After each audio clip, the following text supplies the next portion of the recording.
You call those jackets boyfriend jackets? They were even bigger than boyfriend jackets. They were like basketball player jackets. A study in contrast, it's rather a trite way to describe something, but it does apply to Dries Van Noten's new collection, which is a balancing act of opposites. The artist which I inspired on is Chef Verheyen. He's a Belgian painter who always wanted to catch the light in his paintings. And I thought it was a very nice starting point to build up a collection. For instance, this was something which I never did before, like iridescent paillettes. Then you see here how they catch the light. It's very glamorous. And then you have it with this. It's like the leftover of a men's shirt under this huge jacket. This was one of my favorite outfits. I thought it really captured the feeling of the collection.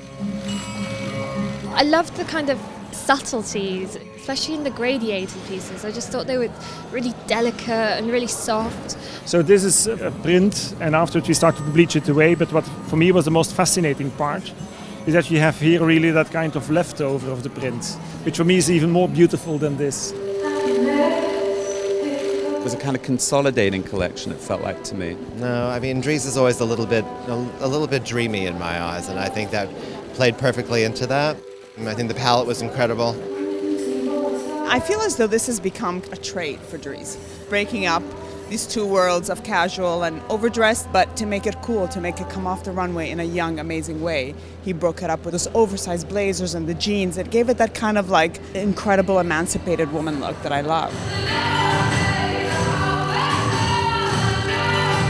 Tuxedo jacket for men, but completely in open work. The lace, in fact, completely with the paillettes and the glass beads. You look to Dries for beautiful things. I kind of also like that he goes back to do those greatest hits, to really hone in on what is Dries Van Noten.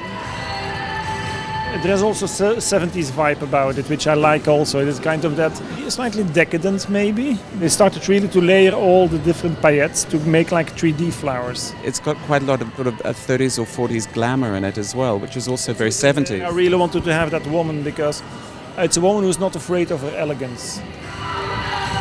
What I like about Dries, I mean, it's always present, is that any age, any size woman can wear it. It's nothing to do with trends. It's just Dries.